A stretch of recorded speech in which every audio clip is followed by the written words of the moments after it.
ரம்ஜான் அப்படின்னாவே முதல்ல ஞாபகம் வருது எல்லாமே வந்து பாத்தீங்கன்னா பிரியாணி தாங்க. இப்ப உங்களுக்கு தெரிஞ்சிருக்கும் என்னன்னு. நம்ம ரம்ஜான் முன்னிட்டு வந்து பாத்தீங்கன்னா நம்ம வீட்டுல இன்னைக்கு பிரியாணி செய்ய போறோம். ஆல்ரெடி இதுக்கு தேவையான வேலை வந்து பாத்தீங்கன்னா பாதி வேலை நடந்து முடிஞ்சிருச்சுங்க. இந்த முறை நம்ம சமைக்க போறது இல்ல, அதாவது எங்க அத்தை தான் சமைக்க போறாங்க.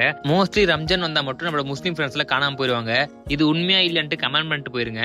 அப்படியே ஒரு சிலர் உருகி நம்மளை கூப்பிடுவாங்க. பட் அங்க போனா நமக்கு பழைய குஸ்கா தான் இருக்கும்.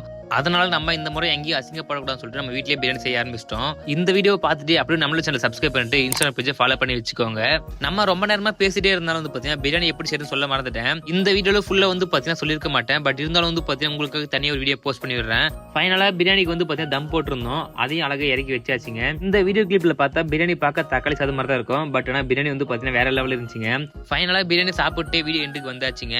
எல்லாருக்கும் ஒன்ஸ் மோர் ஹாப்பி ரம்ஜான். உங்களோட ஃப்ரெண்டு முஸ்லீமா இருந்தா மறக்காம இந்த வீடியோ ஷேர் பண்ணி விட்டுருங்க. மோஸ்ட்லி என்ன மாதிரி பிரியாணி லவர்ஸ் நிறைய பேர் இருப்பீங்க. அவங்க எல்லாம் மறக்காம இந்த வீடியோக்கு லைக் மட்டும் போட்டு போயிருங்க. Bye bye, see you.